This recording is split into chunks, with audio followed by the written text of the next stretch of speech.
Hi guys, welcome back to Movies on Wheels, where I review movies and TV shows, both mainstream and maybe indie or original films that may have fallen under the cracks of mainstream media. Um, Today I will be reviewing the film Baby Driver.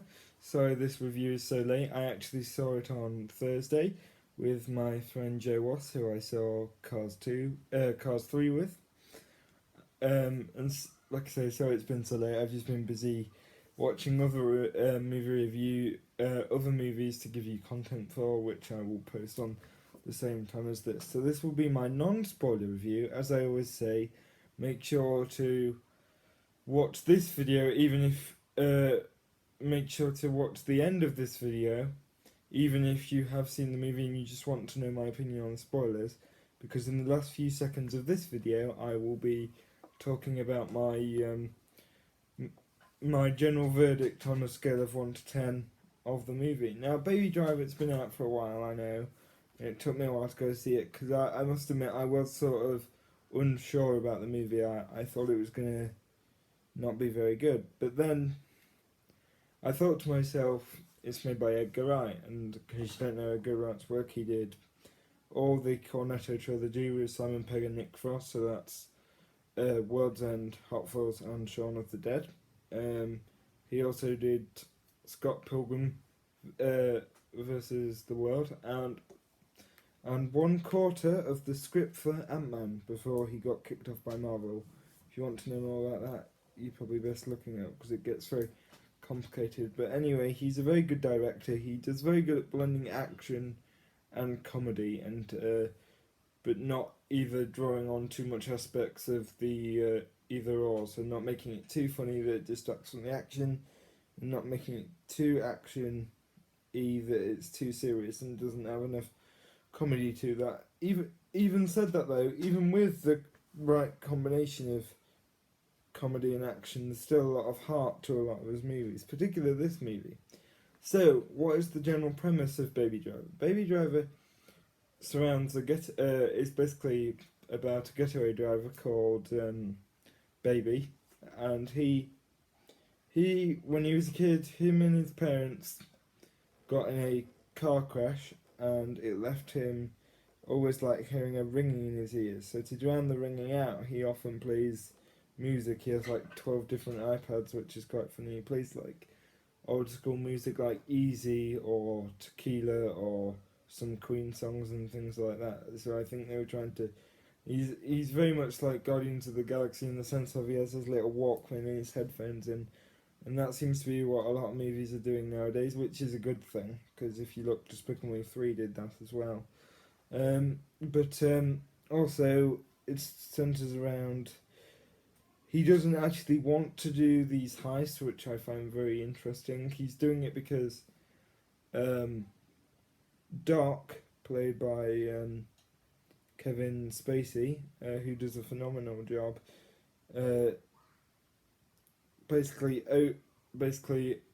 gets him to do the jobs to pay him back from when Baby stole from Kevin Spacey. So this is all about Baby trying to pay back, and he's been doing it for 2 years, and it's all about that, and that he, even though he hates doing it and wants to earn honest money, he's still like the best getaway driver in the world. I mean, if you look at the first 20 minutes of the movie, or even the first 6 minutes, which they have actually released legally on the internet or on Facebook, the start of the getaway chase is amazing, and it is utterly amazing, and it looks very much like practical effects, and the thing is now everything seems to be CG. Even in Jurassic World, it was very much CG, not the original practical dinosaurs we saw in the first 2 Jurassic Park movies with the animatronics. And CG's good, don't get me wrong. We get some good CG in Star Wars, at least The Force Awakens, but then we get bad CG in something like The Phantom Menace and in the Blu-ray remake versions. But anyway, I digress. I think that's going to be my thing now, by the way. I digress is going to be my new slogan. Comment down below if you like it. But anyway, it's all about that, and it's all about Baby sort of repaying back his debt, but in the process he meets a girl called Brenda, and he starts to fall in love, makes her want to quit the job, but Kevin's basically keeps trying to pull him back in, and certain things ensue, which I'll go into in my spoiler review. However, I thought this movie was very, very clever. Not just in the sense of its storyline and its practical effects, but when you hear some of the songs, and if you didn't hear them all like me, and I went home and I looked up the soundtrack for Baby Driver, all the songs are related to the names of characters. So when he meets Brenda, both songs he listens to are called Brenda.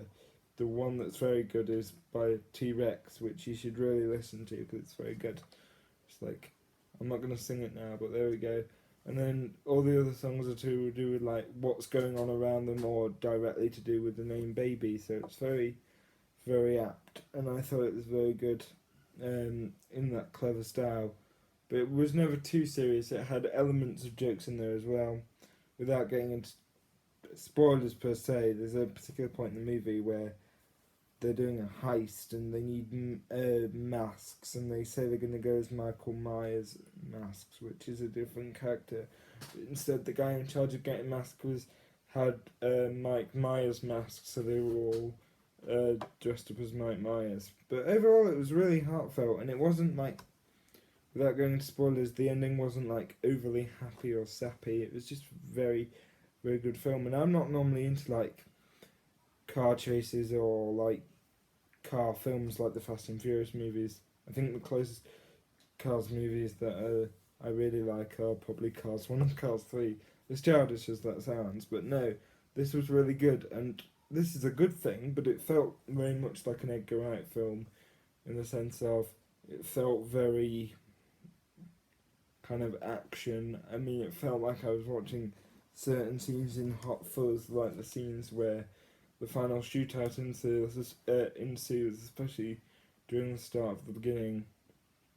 But can I just say as well, the actor who plays Baby is a phenomenal actor in this. Now, the only thing I know he was in was The Fault in Our Stars, which I haven't seen, because if you want me to review The Fault in Our Stars, please comment down below. Just put In Our Stars or Fault in Our Stars down below, and I'll take that as a review if you want to review it, and I will do, but it's never something I've wanted to watch per se, but I've heard he's very good in that. But he was really good in this because the character of Baby is a very silent character, and that's what makes him good. He's not like a mouthy, kind of quippy guy like someone like Star-Lord, for example, from Guardians. He's very much reserved and shy, and then that delivers even more an impact when his girlfriend, or this lady, Deborah, basically wakens him up,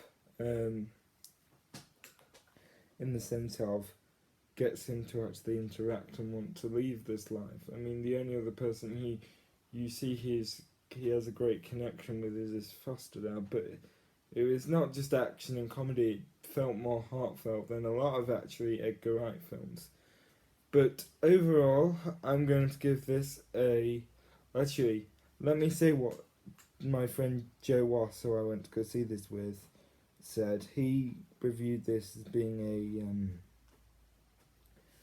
he gave this an 8, 7 or an 8. He said it's between a 7 or 8 out of 10. I'd probably give it an 8 out of 10. The reason it's not like a 9 or a 10 is because, first of all, it's not like the best movie ever made. It does have its flaws. Like, while the music is symbolic, I don't think a lot of the audience would know it. And because even though it is older music, I still think older audiences would struggle to know it because it's not mainstream music. The only song they might know is Queen. So that, even though it's symbolic, unless you did what I did and googled the album choice, people may not necessarily get the symbolism it's trying to demonstrate. Secondly, my only other issue with the movie is, to warrant it 2 points below number 10 out of 10, is the fact of that the characters, even though it's real life and they don't have any superpowers or anything like that, they seem to be very indestructible. I will say this in my spoilers, but there are certain characters who can survive gunshot wounds, being hit by a car, lots of things, and yet they still survive without bleeding out or anything. It's very much like a Looney Tunes cartoon in that way. But overall, I would recommend definitely going to watching in the cinema and at least giving it a rent, and if you like it, definitely buy it on Blu-ray. But thank you very much, guys, for watching. Please let me know in the comments down below if you want me to review The Fault in Our Stars. Thank you and goodbye.